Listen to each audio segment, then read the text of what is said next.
সম্মানিত দর্শক, সবাইকে স্বাগত জানাচ্ছি আপনার মতের আজকের আয়োজনে পাওয়ার্ড বাই স্বপ্নধরা। আপনারা নিঃসন্দেহে প্রতিদিনই যেভাবে জেনে থাকেন সেভাবে আজকেও জানিয়ে দিতে চাই শিরোনামটা।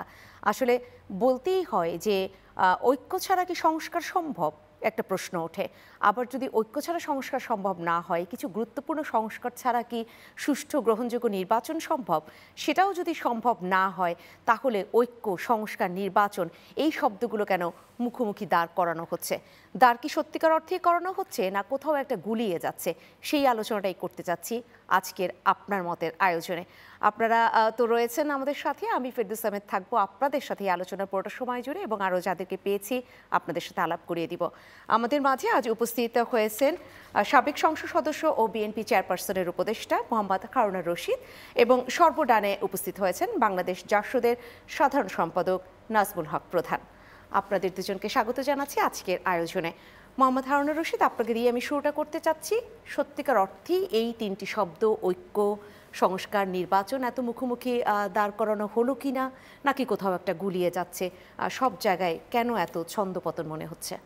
ধন্যবাদ আজকের চ্যানেল 9-এর আজকের এই আলোচনায় আমাকে আমন্ত্রণ জানানোর জন্য।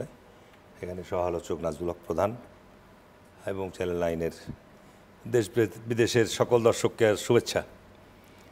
হ্যাঁ, একটু কণ্ঠের সমস্যা, তারপরেও যাই হোক, এখানে যে বিষয়টি আপনি আলোচনার সূত্রপাত করেছেন, আমরা গত 1/11-এর পর থেকেই বলা যায় যে বিরাজনীতিকরণের যে প্রক্রিয়াটা শুরু করেছিল তৎকালীন 1/11-এর আর্মি ব্যাক সরকার, এর পরবর্তীতে একটা নির্বাচনের মধ্য দিয়ে, সেই নির্বাচন নিয়েও যথেষ্ট প্রশ্ন রয়েছে, নির্বাচনের মধ্য দিয়ে একটা সরকার গঠন করে ক্ষমতা থেকে তারা বিদায় হয়েছিল, এবং যাদের হাতে ক্ষমতা বসিয়ে দিয়ে বিদায় হয়েছিল তারা গত 15-16 বছর দেশে যে একটা কর্তৃত্ববাদী শাসন কায়েম করেছিল, বা দেশের মানুষের অধিকারের ক্ষেত্রে যে বৈষম্যের সৃষ্টি করেছিল, নির্বাচনের নামে যে প্রহসন তৈরি করেছিল, এইসবের বিরুদ্ধে দেশের গণতন্ত্রকামী মানুষ, রাজনৈতিক দলসমূহ দীর্ঘ 15 বছর যাবৎ দীর্ঘ সংগ্রাম করেছে, এবং এতে বিপুল মূল্য দিতে হয়েছে আমাদের দেশের রাজনৈতিক দলসমূহকে।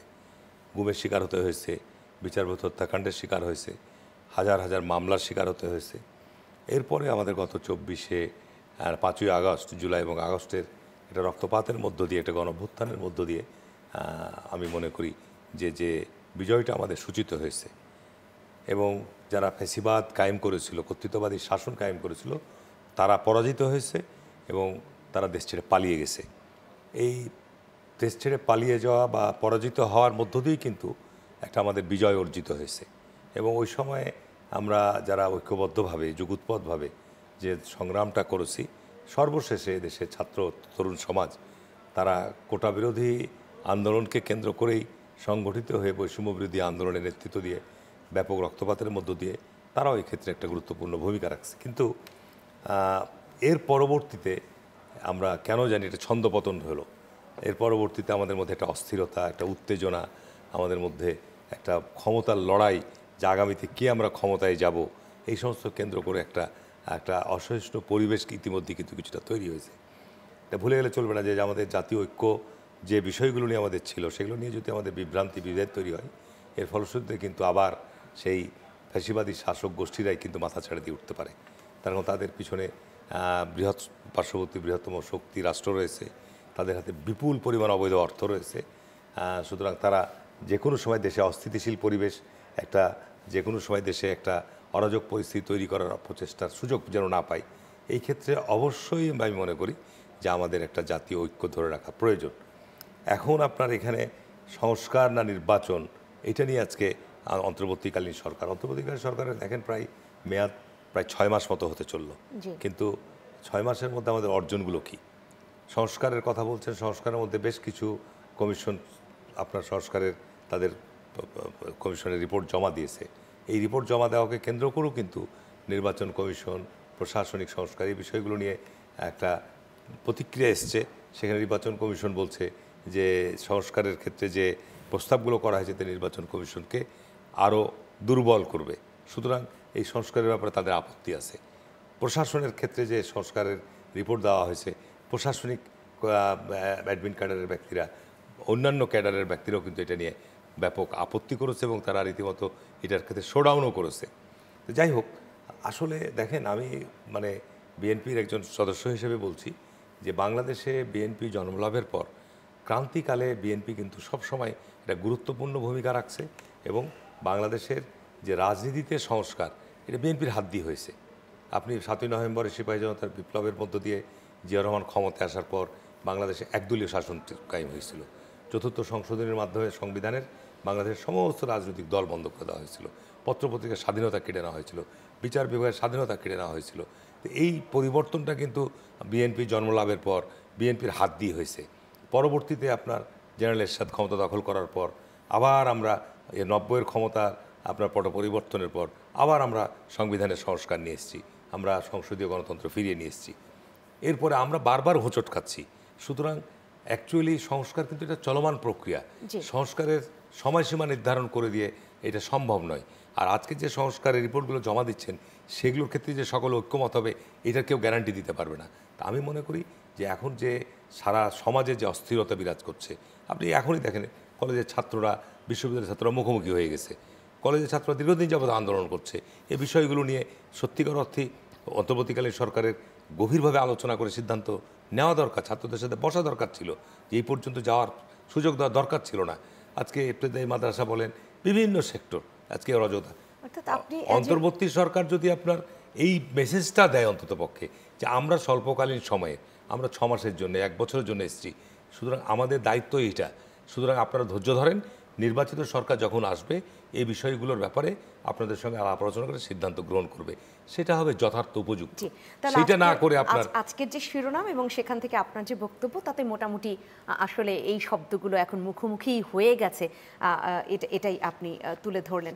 আমি আসতে চাই নাজমুল হক প্রধান আপনার কাছে, যেটা মোহাম্মদ হারুন রশিদ বলেছেন যে যদি ঐক্য না থাকে, সেটা সংস্কার ইস্যুতে হোক, আবার নির্বাচন হোক, ঐক্য না থাকলে ফ্যাসিবাদী শক্তি মাথাচাড়া দিয়ে উঠতে পারে। ফ্যাসিবাদী শক্তি যে মাথাচাড়া দিয়ে উঠতে পারে তার ইঙ্গিত মিলল কিনা, কারণ ফেব্রুয়ারিতে সেই পতিত সরকার, মানে আওয়ামী লীগের কথা বলছি, তারা কর্মসূচির কথা বলেছে, তাদের যে অফিসিয়াল ফেসবুক পেজ, সেখান থেকে কর্মসূচির অবরোধ, হরতাল এগুলা এসেছে। আপনি কি মনে করেন যে এটা এক ধরনের মাথাচাড়া দেয়া?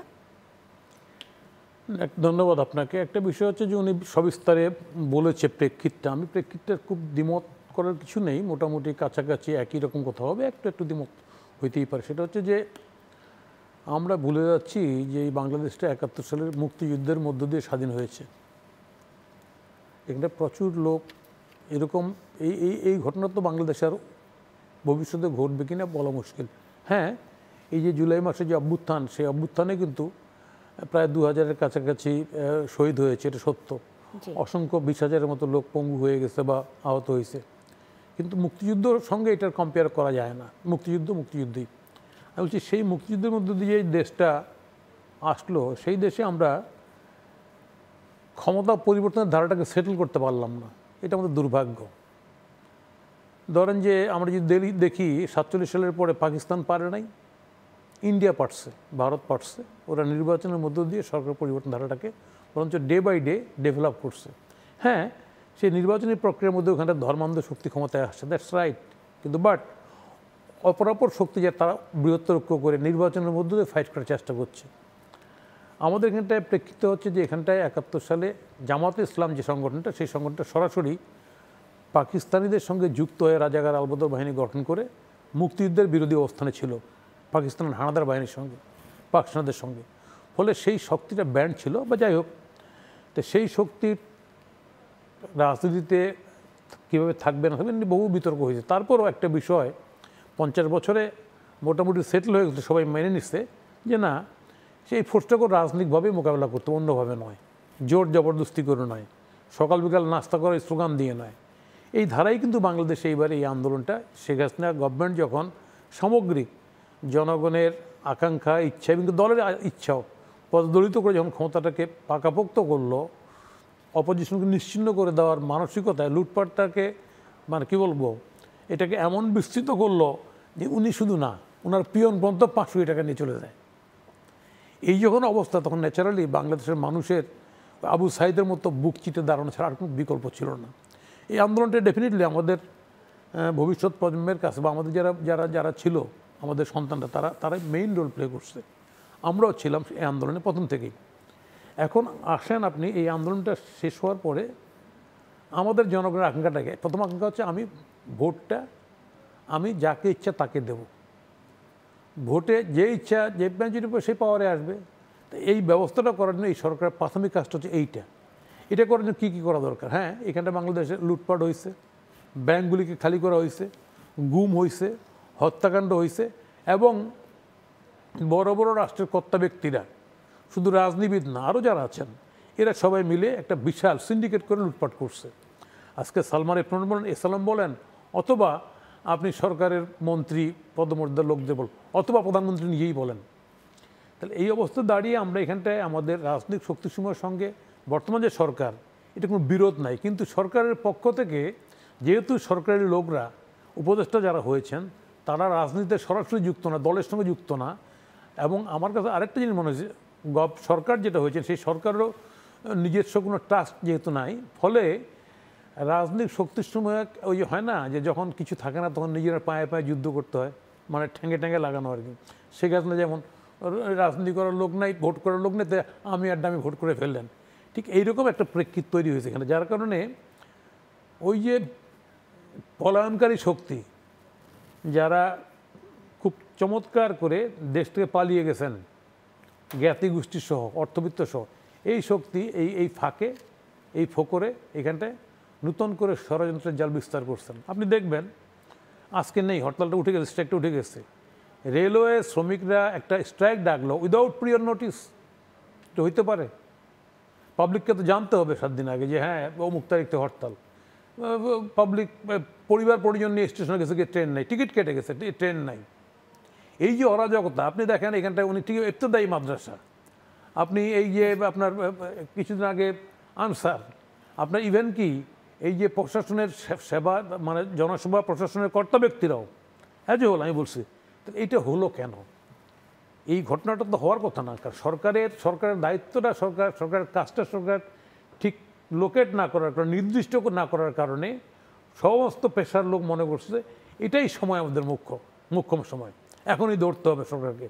কারণ সরকারের এমন জাল বিস্তৃত করছে, কোনটা কাজ আগে করবে কোনটা পরে করবে, প্রায়োরিটাইজ করা সেটা করতে পারেনি, না করতে পারার কারণ সমস্যা হয়েছে। হ্যাঁ, তারপরেও আমরা আশাবাদী, এই সরকারকে ব্যর্থ হতে দিতে চাই না, যে সরকার এখানটায় বলছে যে ডিসেম্বরের মধ্যে জানুয়ারির মধ্যে ওদের রিপোর্ট চলে গেছে, সংস্কার রিপোর্ট দিয়েছে, তাই না? আমার ধারণা সরকার রাজনৈতিক শক্তির সঙ্গে বৈঠক করে, যদিও আপনার সংস্কার প্রস্তাব নিয়ে অনেক আলোচনা হয়েছে, ওই যেটা বললেন উনি অলরেডি, সেগুলো আমি আর পুনরাবৃত্তি করছি না, আপনার তারপরও এগুলো আলোচনা করে আমরা আমাদের এই বছরের মধ্যে কিভাবে একটা সুন্দর ভোট, যে ভোটের মধ্যে জনগণ তার নেতৃত্ব নির্বাচন করতে চায়, সেটার ব্যবস্থা করতে পারলে আমার ধারণা বর্তমান যে সংকট, এই সংকট থেকে উত্তরণ করা যাবে। জি, আমি যে প্রশ্নটা রেখেছিলাম যে আওয়ামী লীগ যে ফেব্রুয়ারিতে কর্মসূচি দিয়েছে যে তারা হরতাল অবরোধ করবে এরকম, সেটা সেরকম কোনো মাথাচাড়া দিয়ে উঠবার মতো ইঙ্গিত করে কিনা? আওয়ামী লীগ প্র্যাকটিক্যালি, আওয়ামী লীগ এখানটায় এই যেহেতু এই যে বললাম, যেহেতু এখানটায় এই সরকারের পক্ষ থেকে, বর্তমান অন্তর্বর্তীকালীন সরকারের পক্ষ থেকে তাদের কথাবার্তা, যেহেতু রাজনৈতিক শক্তির সঙ্গে গ্যাপ বা এটা ব্লেম, ফলে এই জায়গায় সরকারের জাল ফেলানোর চেষ্টা করবেই, স্বাভাবিক।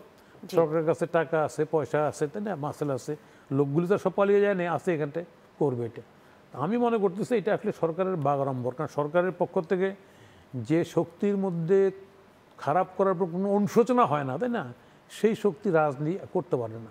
এটা আমরা জানেন, এই আমরা পার্শ্ববর্তী ইন্দিরা গান্ধী ইমার্জেন্সি দিয়ে বলছিল মাই গলতি কিয়া মুঝে মাপ কিজিয়ে, কথা বুঝছেন না? তো মাপ তো দূরের কথা, বরঞ্চ আমরা দেখতে পাচ্ছি ফেসবুকে 2জন কথাবার্তা বলতেছেন, হ্যাঁ আরে বাবা, মনে হয় যে ওনারা বোধহয় বিরাট বোধহয় পুণ্যের কাজ করে বিদেশে পলাই গেছেন, তাই না?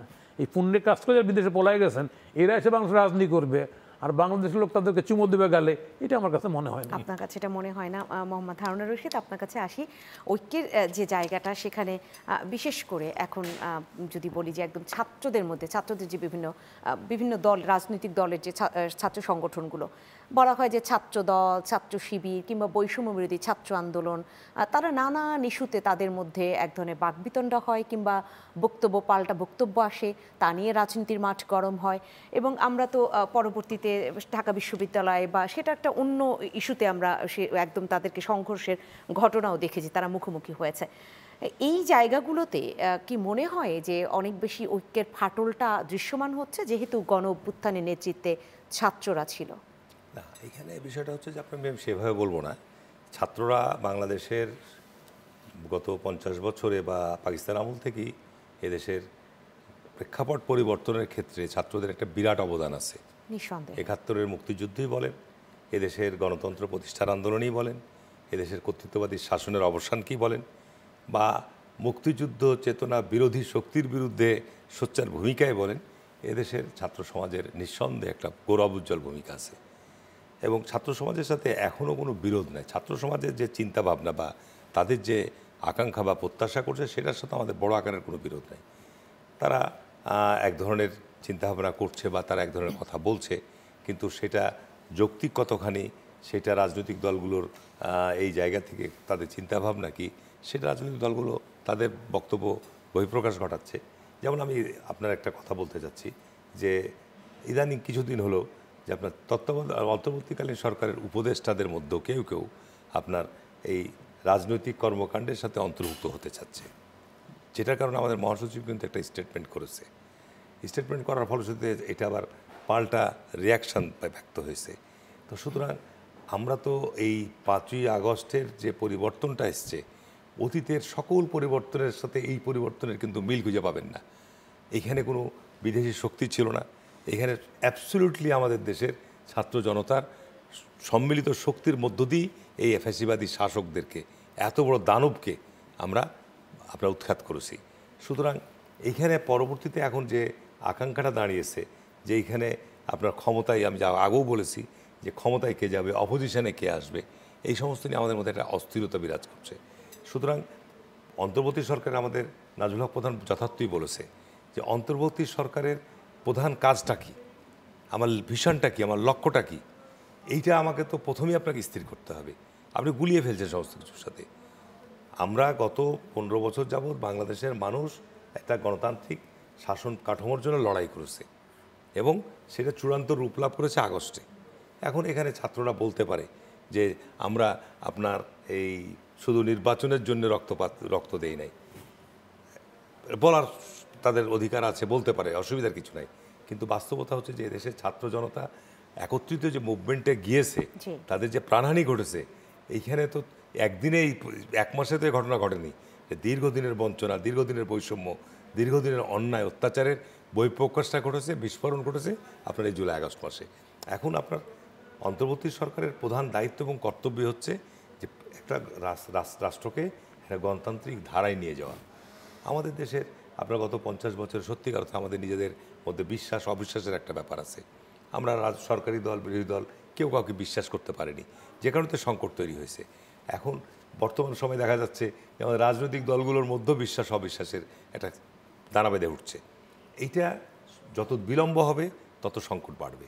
এই কারণে আপনার সরকারকে যত দ্রুততম সময়ের মধ্যে সম্ভব, বিএনপি ক্ষমতায় আসবে না অন্য কোনো দল ক্ষমতায় আসবে, সেটা আপনার নির্বাচনের মধ্য দিয়ে ফয়সালা হবে। আপনি একটা অবাধ, সুষ্ঠু, নিরপেক্ষ নির্বাচনের ব্যবস্থা করেন।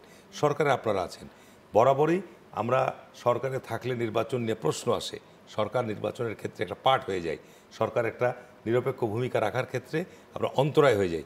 যে কারণে একবার আন্দোলন সংগ্রাম করে অন্তর্বর্তীকালীন সরকারের ব্যবস্থা করা হয়েছে, সংবিধানে সে অন্তর্বর্তী সরকার আনা হয়েছে।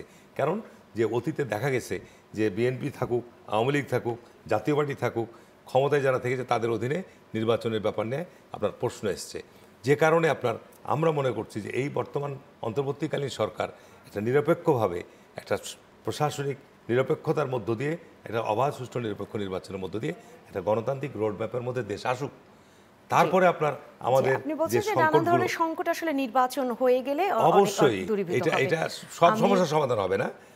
এটা একটা সমাধানের যাত্রার পথে আমরা যাত্রা শুরু আমি করব। আমি বিরতিতে যাবার আগে নাজমুল হক প্রধান আপনাকে ছোট্ট করে এটা রেখেই যেতে চাই যে ইসলামী ছাত্র শিবিরের যে ছাত্র সংবাদ নামে তাদের যে একটি প্রকাশনা এবং সেখানে একটি প্রবন্ধ যেটার নাম ছিল যুগে যুগে স্বৈরাচার ও তাদের করুণ পরিণতি, সেটার মধ্যে তারা মুক্তিযুদ্ধের ইতিহাস নিয়ে একটি লেখা লিখেছে। বিশেষভাবে আমি এই জায়গাটুকু উল্লেখ করতে চাই, অনেক মুসলিম না বুঝে যুদ্ধে জড়িয়ে পড়েছিল এরকম টাইপের যে কথা বলেছে সেটার আবার নিন্দা জানিয়েছে ছাত্রদল। এই ধরনের বক্তব্য আসলে সেখানে আসলে নিন্দাটা কতটা যৌক্তিক আর এই ধরনের ইতিহাস উপস্থাপন করা কতটা যৌক্তিক, আমি বিরতি থেকে এসে আপনার কাছে শুনবো। সম্মানিত দর্শক, আপনার মতের আয়োজনে আপনারা ছিলেন পাওয়ার বাই স্বপ্নধারা। আমরা কিছুক্ষণের মধ্যে ফিরবো, সাথে থাকবেন। আবারও ফিরে এলাম আপনার মতের আজকের আয়োজনে পাওয়ার বাই স্বপ্নধারা। আমরা আজ আলোচনা করছি ঐক্য সংস্কার নির্বাচন, এই শব্দগুলো মুখোমুখি কেন, সেটার উত্তরই খুঁজবার চেষ্টা করছি। নাজমুল হক প্রধান, আপনার কাছে ফিরবো এবং বিরতিতে যাবার আগে আপনাকে প্রশ্নটা আমি রেখেছিলাম।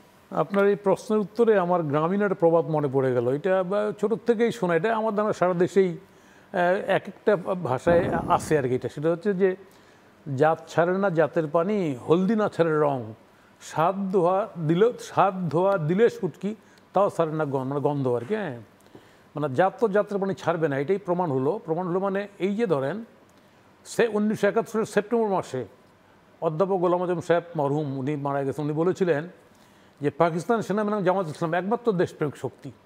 ঠিক ওই 71 সালের সেপ্টেম্বর মাসের পরে এই সাম্প্রতিককালে এই বর্তমান জামাতের আমির সাহেব, ডাক্তার সাহেব, উনি বললেন যে বাংলাদেশ সেনাবাহিনী এবং জামাতে ইসলাম একমাত্র দেশপ্রেমিক শক্তি, আর বাকি সব দেশপ্রেমিক শক্তি না। তার মানে তো এটাই বলে আর কি। এই যে ছাত্র শিবির যে কথাটা বলছে, ছাত্র শিবির কথা, এই কথা তো ওই জাতেরই পুনরাবৃত্তি, নতুন কিছু না। এটা বলবে, এটাই স্বাভাবিক। এটা বলার সুযোগটা পেল কেন? বর্তমান সরকারের, আপনি দেখবেন বর্তমান সরকারের কার্যক্রম, অর্থনৈতিক সরকার কার্যক্রমে এরকম প্রতিবাদ হয়েছে জনসমক্ষে বা জনগণের মধ্যে এরকম মনে হয়েছে যে সরকার বোধহয় আওয়ামী লীগকে ফাইট করতে গিয়ে, শেখ হাসিনা লুটপাটকে ফাইট করতে গিয়ে বা এই লুটপাটকারীদের ধরতে গিয়ে মুক্তিযুদ্ধের বিরুদ্ধে অবস্থান নিচ্ছেন, এরকম জনগণের মধ্যে এই ধারণাটা দিন দিন প্রবল হচ্ছে। দ্বিতীয়ত আরেকটা বিষয় হচ্ছে যে আওয়ামী লীগের সেই অকামগুলিকে, এগুলিকে এলিমিনেট করতে বা এগুলিকে শায়েস্তা করতে গিয়ে অ্যাজ এ হোল রাজনৈতিক শক্তির উপর কিছু ব্লেম তারা দিচ্ছেন। এই সুযোগেই জামাত তার রাজনীতিটা করার জন্য সে তার কার্ডগুলি একের পর এক প্লেস করতেছে এবং এর জন্য কোনো অনুশোচনা নেই। 71 সালে এত খারাপ কাজ করা, এখানটায় বুদ্ধিজীবী হত্যা, এখানটায় রাজাকার আলবদর করা, এখানটায় রেপ করা, এই সামগ্রিক বিষয় মিলিয়ে যে ঘটনাগুলি ঘটে গেছে এর জন্য অনুশোচনা তো, হ্যাঁ এরা করে না, এটা ঠিক বলবে যে আমরা করি না, আমাদের বয়স নেই, ঠিক আছে করে নাই, কিন্তু বাট হেরিডিটি যেহেতু ওইটাই, জাত যেহেতু একই জাত, তাইলে একই রকম কথা যেহেতু বলছেন, তাহলে এর জন্য অনুশোচনা করবেন তো, বলবেন তো, না বলে ওইটারই পুনরাবৃত্তি করছে। মানে আমরা যতই ডেমোক্রেটিক্যালি গণতান্ত্রিকভাবে এই ধর্মান্ধ শক্তিকে আমরা মনে করি যে না রাজনীতি আসুক, কিন্তু এটাই বারবার এইসব কথা দিয়ে প্রমাণ করছে যে তারা তাদের জায়গায় অনর আছে, অটল আছে। আজকে সমস্যা কি? সমস্যা হচ্ছে ডেমোক্রেসি হচ্ছে it is art of compromise. এটা একটা কম্প্রোমাইজ ডেমোক্রেসি। আপনি ঐক্য বলেন, যেটা বলছেন ঐক্য বলেন, আপনি সংগ্রাম বলেন, ডেমোক্রেসি অলওয়েজ এইটার মধ্যে দিয়ে চলে, ঐক্য সংগ্রাম, ঐক্য এর মধ্যে দিয়ে চলে।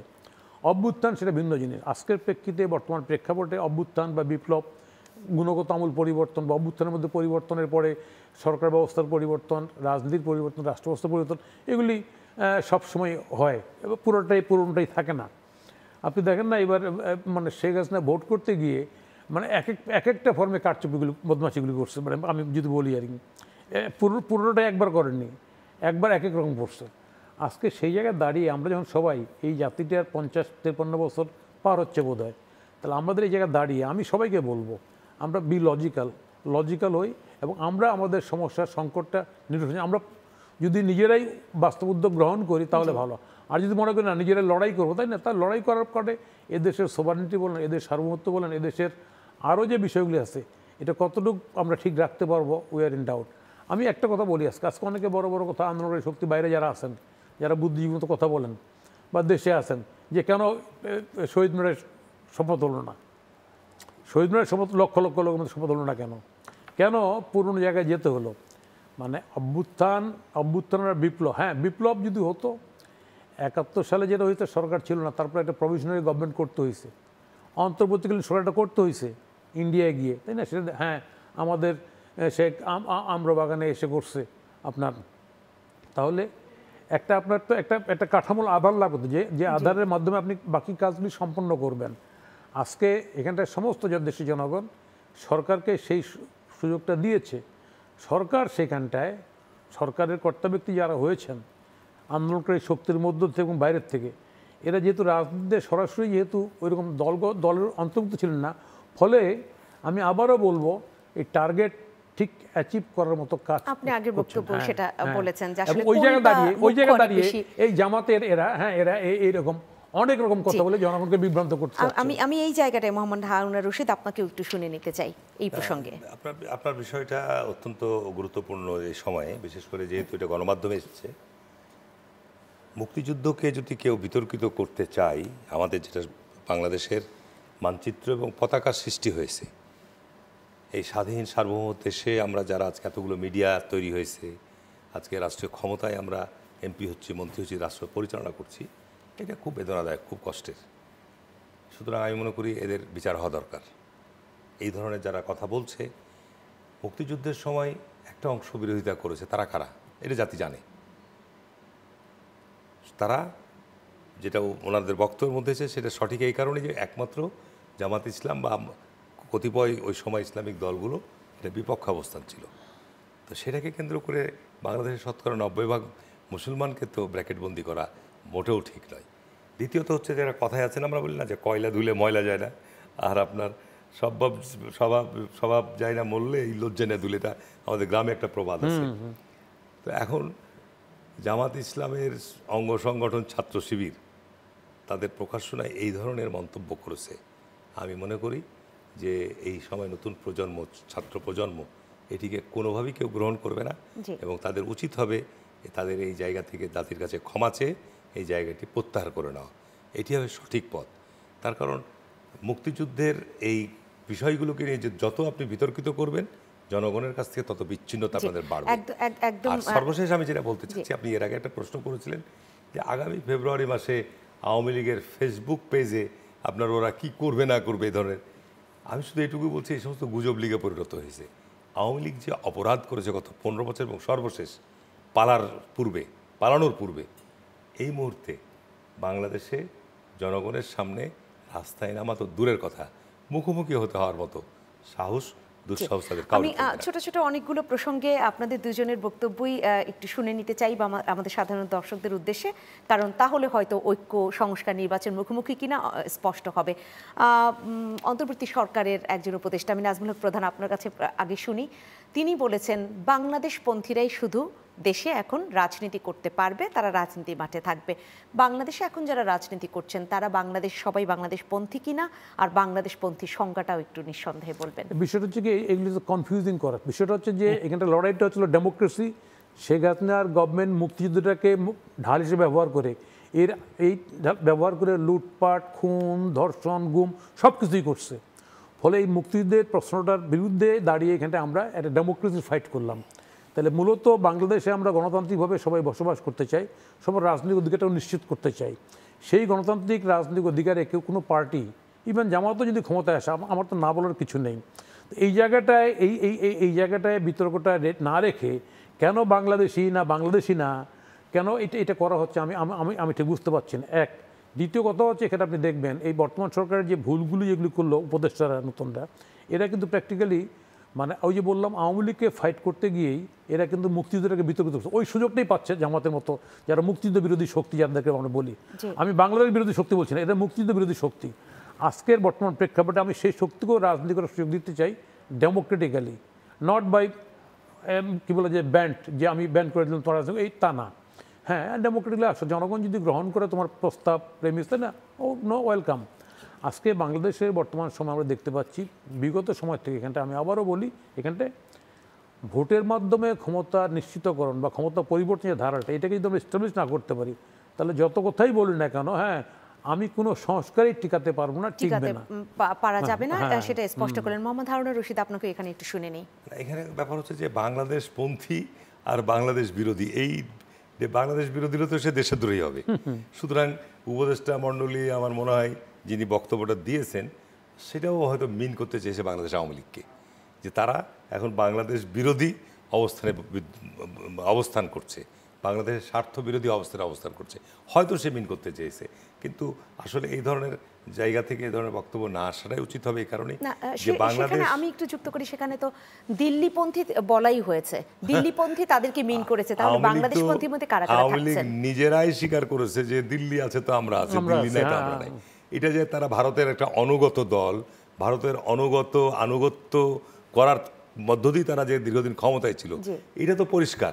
সুতরাং তারা যে কারণে পালিয়ে যেতে বাধ্য হয়েছে, বাংলাদেশ বিরোধী কোনো শক্তি বাংলাদেশে অবস্থান করতে পারবে না, এটা হলো পরিষ্কার কথা।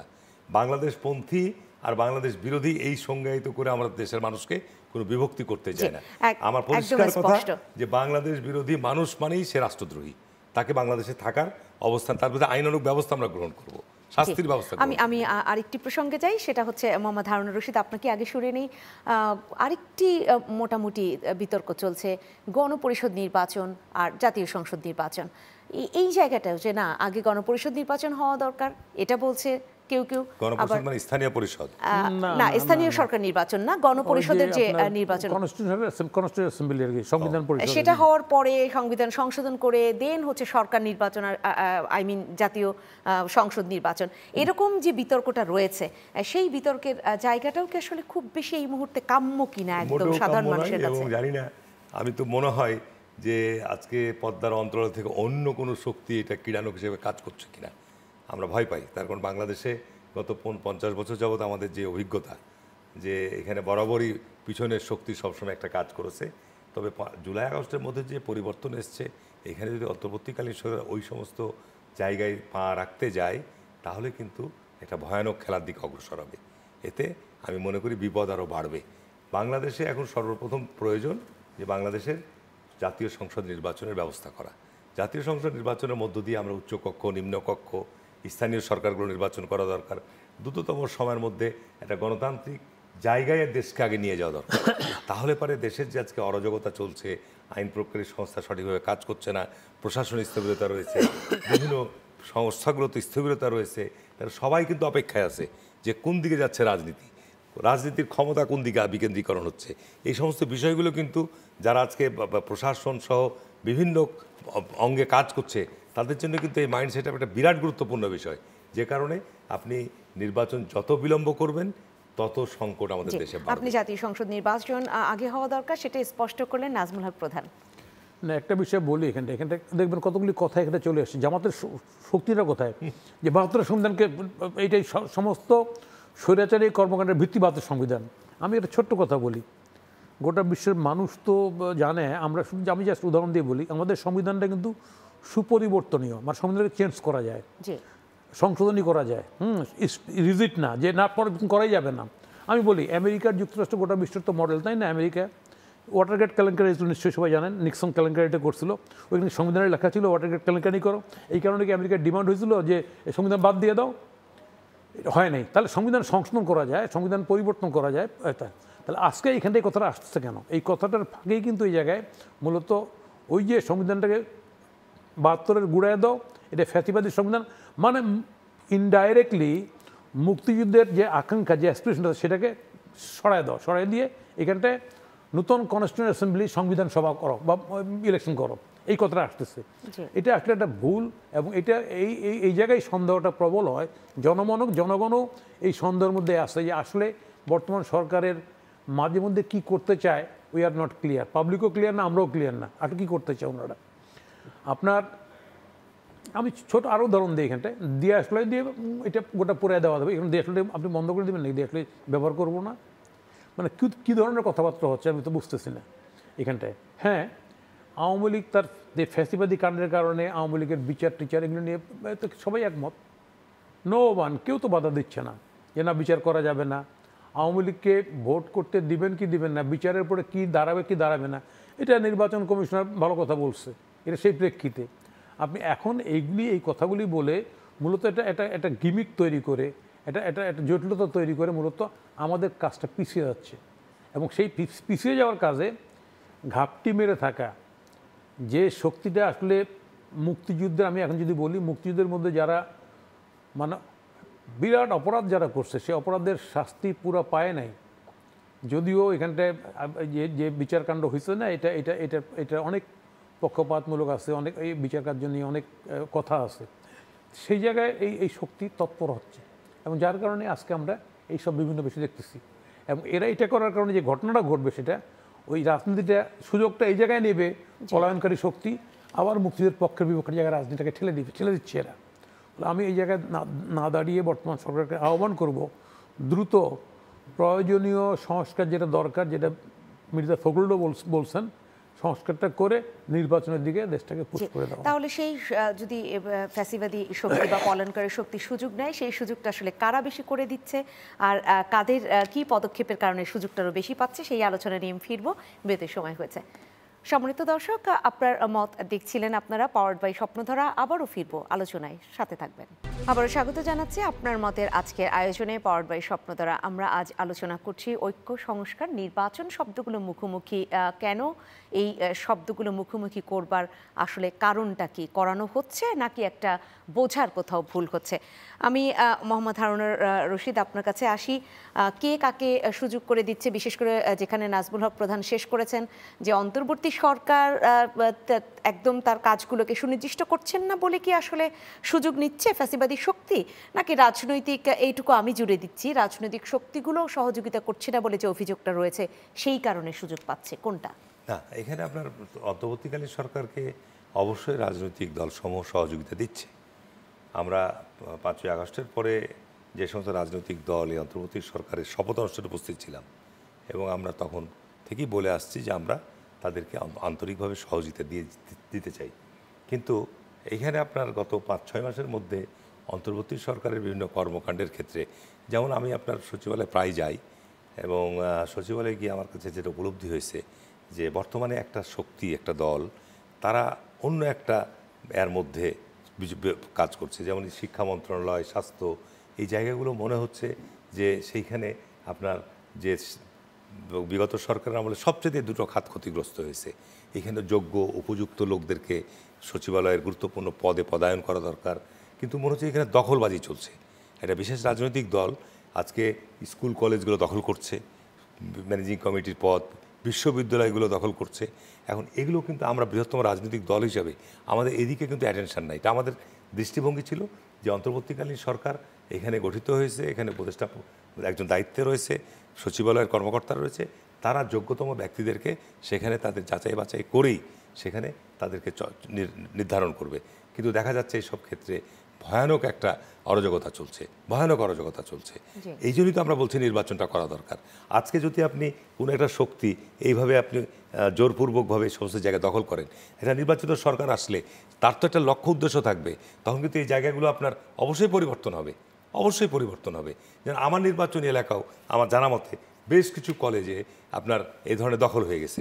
এখন আমরা আমাদের বদনাম হচ্ছে কিন্তু বিএনপির, কিন্তু বিএনপির সাথে একটাও জড়িত নাই, একটার সাথেও জড়িত নাই, কিন্তু এগুলাই ইতিমধ্যেই দখল হয়েছে। এবং দখল হওয়ার ফলে আপনার আমরা চুপচাপ আছি, কারণ কি আমরা ওখানে নির্বাচন করলে আমরা জয়লাভ করব। তো জয়লাভ করার পর তো আমি আমার নির্বাচন এলাকার এই সমস্ত শিক্ষা প্রতিষ্ঠান, এই সমস্ত ইনস্টিটিউটগুলোকে যেভাবে আপনার সাজালে প্রতিষ্ঠানগুলো যেন ভালো হবে সেভাবে আমরা এগিয়ে নিয়ে যাব। সুতরাং এইখানে আমি সর্বশেষ একটাই কথা আমি মনে করি যে দেখেন, বাংলাদেশের সত্যিকার অর্থে গত 50 বছরে আমাদের সাংবিধানিক যে প্রতিষ্ঠানগুলো সেগুলো আমরা শক্তিশালী করতে পারিনি। সংকটটা হচ্ছে এখানেই। ভারত এগিয়ে গেছে কেন? তাদের সাংবিধানিক প্রতিষ্ঠানগুলো একটা মেরুদণ্ড শক্ত করে দাঁড়িয়ে গেছে। সেখানে ইচ্ছা করলে যে কোনো নির্বাচিত সরকার এসে যা ইচ্ছা তাই করতে পারবে না। আজকে ভারতে আপনার সংখ্যালঘুদের উপর নির্যাতন হচ্ছে, আইনের আশ্রয় নিতে সুযোগ পাচ্ছে না, সেখানে তো উচ্চ আদালত থেকে তো তাদের পক্ষে অবস্থান নিচ্ছে, দাঁড়াচ্ছে, বলছে যে না এটা করা যাবে না। কিন্তু আমাদের দেশে আমরা রাজনৈতিক কারণেই হোক, এই হস্তক্ষেপ করার কারণেই হোক, আমাদের দেশের এই সাংবিধানিক প্রতিষ্ঠানগুলোকে আমরা দুর্বল করে ফেলেছি, দুর্বল করে ফেলেছি। দুর্বল করার ফলশ্রুতিতেই কিন্তু আজকে সংকট বাংলাদেশে ভয়াবহ দাঁড়িয়েছে। আমি ফিরবো একটি সম্পূরক প্রশ্ন নিয়ে, আমি ফিরবো, সেটা হচ্ছে যে এই যে নাম হচ্ছে বিএনপির, আপনি যেটা বললেন যে একটি রাজনৈতিক শক্তি জোরপূর্বক বিভিন্ন জায়গাগুলো দখল করছে, আপনি শিক্ষাক্ষেত্রের কথা বলছেন, অন্যান্য জায়গার কথা বলছেন, নাম হচ্ছে বিএনপির। এই নাম, বিএনপিকে নাম দেবার ক্ষেত্রে ইসলামী আন্দোলনের একটি ভূমিকা আমরা এতদিন দেখেছি নানান ধরনের বক্তব্যে, এবং একদম যেটা সাম্প্রতিক তথ্য তথ্য যে বিএনপি এবং ইসলামী আন্দোলনের বৈঠক হয়েছে, মহাসচিব গিয়েছিলেন বিএনপির, এবং সেখানে কেউ কেউ বলছে এটা এক ধরনের ঐক্যের চেষ্টা এই বৈঠকটা, আবার কেউ কেউ বলছেন পরস্পর বিরোধী যে বক্তব্য, অর্থাৎ ইসলামী আন্দোলন যে বিএনপিকে দোষারোপ করে নানান বক্তব্য দিচ্ছে সেটা ঠেকানোর একটি চেষ্টা। আসলে কোন চেষ্টা? আপনার কাছে এই উত্তরের জন্য আমি ফিরবো। আমি চলে যেতে চাই নাজমুল হক প্রধান আপনার কাছে। সেই জায়গায় এই যে নির্বাচন যেটা বলা হচ্ছে যে জাতীয় সংসদ নির্বাচন হলে অনেক সমস্যার সমাধান হবে, রাজনৈতিক সমস্যা, সামাজিক অনেক সমস্যা, অর্থনৈতিক সমস্যা, আপনিও সেটা মনে করেন কিনা? একটা বিষয় হচ্ছে যে এটা তো প্র্যাকটিক্যালি যার কাজ তারই সাজে অনারই লাঠি বাজে, তাই না? সবাই তো সেই কাজটা করতে পারবে না। আমরা ইতিমধ্যে বাংলাদেশের জনগণ পরিষ্কার বুঝছে যে বর্তমানে অন্তর্বর্তীকালীন সরকার কতটুকু কাজ করতে পারবে, কতটুকু পারবে না। বেশি বলে তো লাভ নেই। আজকে সরকারের পক্ষ থেকেও তো এইভাবে, যেমন ধরেন যে কারণে প্রশাসনটা এখানে স্মুথ হচ্ছে না, এবং পুলিশ প্রশাসনটা সমস্ত জায়গায় আপনি দেখবেন এটা অস্বাভাবিক অবস্থা আছে, জনগণের আস্থা নেই না থাকার মূল কারণটা হলো আওয়ামী লীগের সময় কিছু বদমাইশ লোক, যারা ডিসি বলেন, ওসি বলেন, এদের আমরা রেকর্ডিং আমরা বক্তৃতা শুনেছি, নৌকাকে জেতাতে হবে, এই করতে হবে, সেই করতে হবে, এগুলো করছে না। ঠিক এখন কিন্তু ভোট যেহেতু নাই, যারা ক্ষমতা নতুন গেছেন, যারা ডিসিএস অনেক জায়গায় এরা কিন্তু দলীয় পরিচয় দিচ্ছেন, আমি অমুক দলের লোক। তা আমি পরিষ্কার বলতে চাই সরকারকে এবং ওই লোকদেরকে যারা দলের পরিচয় দিয়ে ডিসিগ্রি এক্সপিগ্রি করতে চান, প্লিজ তারা আইসা যে দলের নাম নেন সেই দলে যোগদান করে মিছিল করেন, মিটিং করেন, এমপি হন, মন্ত্রী হন, দেশের ধর্তা করতে হন, কোনো অসুবিধা নেই। কিন্তু প্রশাসনের ওই চেয়ারটাকে ডিসির বা এসপির বা আইজির বা যে কোনো জায়গার এটাকে ব্যবহার করবেন না।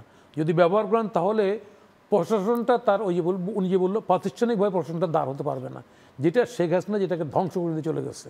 তাহলে আমাদের সেই জায়গাতে দাঁড় করতে যারা কর্তা ব্যক্তি যারা হচ্ছেন, যারা যাচ্ছেন, হ্যাঁ ছাত্র জীবনে অনেকে অনেক রকম দল করতে পারে, কোনো অসুবিধা নেই, করেও তাই, হ্যাঁ ভালো ছাত্ররাই দল করে, এবং তারা যখন কর্মজীবনে প্রবেশ করে তখন উনি সরকারি কর্মকর্তা।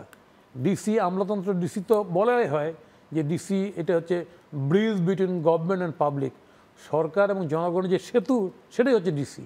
তা সেই ডিসি যদি বলেন আমি অমুক পার্টির লোক, তাই না, এরপরে কি আর জনগণের ব্রিজ হিসেবে কাজ করতে পারে না। কিন্তু বর্তমান সময় এটা প্রকটভাবে দেখা যাচ্ছে বিভিন্ন জায়গায়, যারা গেছেন তারা দলীয় পরিচয় দেওয়াতে স্বাচ্ছন্দ্য বোধ করতেছেন। পেশাদারিত্বের জায়গাটায় জোর দিচ্ছেন। হ্যাঁ ডেফিনেটলি। তাহলে পেশাদারিত্বের জায়গাটায় না গেলে বর্তমান সরকারের দায়িত্ব হচ্ছে, অন্তর্বর্তী সরকারের দায়িত্ব হচ্ছে এইটাকে ফিরায় নিয়ে আসা, এই শৃঙ্খলাটাকে ফিরায় নিয়ে আসা। কারণ দলগুলি তো এই কাজ করছে, কিন্তু না করে যদি ওই পুরনো জায়গায় যদি ওই গোপ্তা খাওয়া বলে ঘুরি উড়ানো দেখছিলেন না, তাহলে লাভটা কি? তো জিরো, বিগ জিরো। আমি সেই কারণে বলবো বর্তমান সরকার খুব যত্ন সহকারে, খুব ইন্টেন্সিভলি সংস্কারের কাজটা সম্পন্ন করার দিকে এগিয়ে ভোটের ব্যবস্থা করেন। আমি এটা আবারও বলছি, হ্যাঁ যেগুলি সাজা হয়ে যাক। আপনি 6 মাস নিছেন, 6 মাসে মামলাগুলি দাঁড় করাইছেন, আর 6 মাস লাগবে সাজা হতে, দিয়ে দেন। আপনি পরিষ্কার করে বলেন, যদি বলেন যে না আমার এতটুকু লাগবে আমার সাজা দিয়ে ভোট করতে, সেটাও পরিষ্কার বলে দেন। এই যে রোডম্যাপের কথা বলতে এই কারণে জনগণ নিশ্চিন্ত হোক যে ঠিক আছে, ধরে নেন যে ইট মাইট বি ইনডিফিনিট, কাজগুলোর ব্যাপারে একদম সুনির্দিষ্ট করবার জন্য জোর দিচ্ছেন আপনার বক্তব্যের শুরু থেকেই। কারণ কোন কাজটা মুখ্য, কোনটা গৌণ, সেটাও স্পষ্ট করতে বললেন। মোহাম্মদ হারুনুর রশিদ, যে প্রশ্নটা আপনাকে করেছে, আসলে বাংলাদেশে দেখেন, এখানে আমাদের যেহেতু একটা মুসলিম অধ্যুষিত দেশ, এবং এখানে আমাদের ইসলামিক অনেকগুলো দল আছে। জামাত ইসলাম যেমন নির্বাচনে অংশগ্রহণ করে, এর বাইরেও কিন্তু অনেক আমাদের ইসলামিক রাজনৈতিক দল আছে। হেফাজত ইসলাম আছে, ইসলামী আন্দোলন আছে, খেলাফত মজলিস আছে, অসংখ্য। বিগত আন্দোলন সংগ্রামে কিন্তু তাদেরও একটা বড় ভূমিকা ছিল। তারাও কিন্তু গত 15 বছরে, যেমন আপনার হেফাজতের একটা সমাবেশে যে আপনার রাতের বেলা যে অপারেশন চালানো হয়েছিল, বহু আপনার মাদ্রাসা 5ই মে 2013-তে অনেক আপনার মাদ্রাসার ছাত্র আলেমদেরকে হত্যা করা হয়েছে, গুম পর্যন্ত করা হয়েছে। তো সুতরাং বিএনপির মতো একটা রাজনৈতিক দলের কাছে ইসলামিক দলগুলি যেমন আকাঙ্ক্ষাও আছে, কারণ শহীদ রাষ্ট্রপতি জিয়াউর রহমান সংবিধানে আল্লাহর প্রতি অবিচল আস্থা বিশ্বাস রাষ্ট্রীয় পরিচালনার মূলনীতির মধ্যে ছিল। দ্বিতীয়ত হচ্ছে যে আপনার এখানে বাংলাদেশে ইসলামিক রাজনৈতিক দলগুলোর ক্ষেত্রে বিএনপিও তাদের কাছে যেমন বাংলাদেশে যেন ইসলাম বিদ্বেষী কেউ কোনো কর্মকাণ্ড না চালাতে পারে বা ইসলামের উপর আঘাত হানতে পারে, এরকম যেন কোনো কাজকাম না কর্মকাণ্ড হয়, এই ক্ষেত্রে ইসলামিক দলগুলোতে একটা অবস্থান বা তাদের আকাঙ্ক্ষা আছে। তো আমরা বিএনপির বৃহত্তম রাজনৈতিক দল হিসেবে পর্যায়ক্রমে শুধু ইসলামিক আন্দোলন নয়, অন্যান্য ইসলামিক রাজনৈতিক দলগুলোর সাথেও কিন্তু আমরা আলোচনা অব্যাহত রাখব এবং তাদেরকেও আমরা বাংলাদেশের রাজনীতির ক্ষেত্রে তারা একটা গুরুত্বপূর্ণ ভূমিকা অবদান রাখুক, এটা আমরা প্রত্যাশা করব। কিন্তু আমরা লক্ষ্য করছি, দেখেন যে 5ই আগস্টের পরে একটা জিনিস পরিলক্ষিত হচ্ছে সারা দেশে কোরআনের তাফসির মাহফিলের নামে। কোরআনের তাফসির মাহফিলের ক্ষেত্রে এখন কোনো বাধা নাই, অসংখ্য কোরআনের তাফসির মাহফিল সারা দেশব্যাপী গ্রামে গঞ্জে যত্রতত্র যেখানে সেখানেই হচ্ছে এবং এই ক্ষেত্রে প্রশাসন কোনো বাধা প্রদান করছে না। কিন্তু একটা বিশেষ রাজনৈতিক দলের ব্যানারে কোরআনের তাফসির মাহফিলের নামে যখন আপনি একটা বিশেষ রাজনৈতিক দলকে রিপ্রেজেন্ট করবেন, তখন কিন্তু আপনার কোরআনের তাফসির মাহফিল বিতর্কিত হবে এবং আমার ইসলামিক যে মূল্যবোধ সেই সেন্টিমেন্টও ক্ষতিগ্রস্ত হবে। এটাও আমরা লক্ষ্য করছি। এটা তো মানুষ তো আমাদের দেশে এখন আর আগের মতো বোকা নাই, এখন প্রযুক্তির যুগ, মুহূর্তের মধ্যে সমস্ত কিছু গণমাধ্যমে ছড়িয়ে পড়ছে, সামাজিক যোগাযোগ পেয়ে যাচ্ছি। সুতরাং এই বিষয়গুলো কিন্তু আজকে মানুষ ভালোভাবে নিচ্ছে না, যে আপনি কোরআনের তাফসির মাহফিলের নাম করে লোককে জমায়েত করছেন এবং সেখানে আপনি একটা বিশেষ রাজনৈতিক দলকে রিপ্রেজেন্ট করছেন। এই জিনিসগুলো থেকে আমাদের বেরিয়ে আসার চেষ্টা করতে হবে। আমরা একটু একটু করে সময় গড়াচ্ছে, আমাদের আলোচনার সময়টা শেষ হয়ে যাচ্ছে। সেক্ষেত্রে মোহাম্মদ হারুনুর রশিদ, আপনার কাছে একটু শুনতে চাই, ফেব্রুয়ারি মাসে বিএনপির কর্মসূচি রয়েছে, বিএনপি মাঠে নামবে, কি ধরনের কর্মসূচি থাকবে? বিএনপি আপনার ইতিমধ্যে একটা আমরা স্ট্যান্ডিং কমিটি মিটিং আমাদের একটা আলোচনা হয়েছে, আমিও গণমাধ্যমে দেখলাম। তো এই বিষয় নিয়ে এখন আমাদের সাথে কোনো আলোচনা হয়নি। দুটো বিষয়, এক নম্বর হচ্ছে যে আমরা নির্বাচনের ব্যাপারে আমাদের দলের পক্ষ থেকে দলের শীর্ষ নেতারা বারবার সরকারের কাছে আহ্বান জানাচ্ছে যে আমরা নির্বাচনের রোডম্যাপ চাই, আমরা এই বছরের মধ্যে নির্বাচন চাই। এ ব্যাপারে একটা ঘোষণা এখন আমরা পাচ্ছি না। সেকেন্ড হচ্ছে যে আপনার দ্রব্যমূল্যের যে লাগামহীন ঊর্ধ্বগতি, এটার ক্ষেত্রে সরকার ব্যর্থ হচ্ছে, এটা লাগাম টানার জন্য যে করা দরকার, এটার জন্য আমরা একটা মাঠে নামার কর্মসূচি নিতে চাচ্ছি। নাজমুল হক প্রধান, শেষ করব। আমি শুধু শেষে একটা, তো সামনে রোজা আসতেছে, বর্তমান এই অন্তর্বর্তীকালীন সরকার যতটুকু করতে পারছেন রোজাটাকে ঠিকভাবে ম্যানেজমেন্ট করুন। দ্রব্যমূল্যের দাম, এই যে সোলা দেখেন, তাই না, এই যে পেঁয়াজ, এই সামগ্রিক বিষয়ে যাতে জনগণ রোজা যাতে নির্বিঘ্নে করতে পারে তার ব্যবস্থা করুন, আইন শৃঙ্খলা ঠিক করুন। আমি এইটাই আকাঙ্ক্ষা করছি আপাতত। কিন্তু শতাধিক পণ্যে তো ট্যাক্স বসেছে, যেটা আমরা গণমাধ্যমে পেয়েছি বা কার্যকরী হয়েছে, সেই জায়গায় এটা কতটা মানে বাস্তবায়ন সম্ভব সেটা নিয়েও একটি প্রশ্ন থেকেই গেল। কিন্তু হয়তো অন্য কোনো দিন আবার আমরা বসবো সেই আলোচনা নিয়ে। অসংখ্য ধন্যবাদ জানাচ্ছি মোহাম্মদ হারুনুর রশিদ আপনাকে, নাজমুল হক প্রধান আপনাকে অসংখ্য ধন্যবাদ। সম্মানিত দর্শক, আপনাদেরকে অসংখ্য ধন্যবাদ, ছিলেন এতক্ষণ আলোচনায়। আপনার মত পাওয়ার্ড বাই স্বপ্নধারা, এটা আপনাদেরই মতের প্রতিফলন ঘটানোর একটি আয়োজন আমাদের এই চ্যানেল 9-এর পক্ষ থেকে। দেখতে চোখ রাখবেন শনি থেকে বৃহস্পতিবার প্রতিদিন রাত 10টায়, ঠিক চ্যানেল 9-এর পর্দায়। ধন্যবাদ।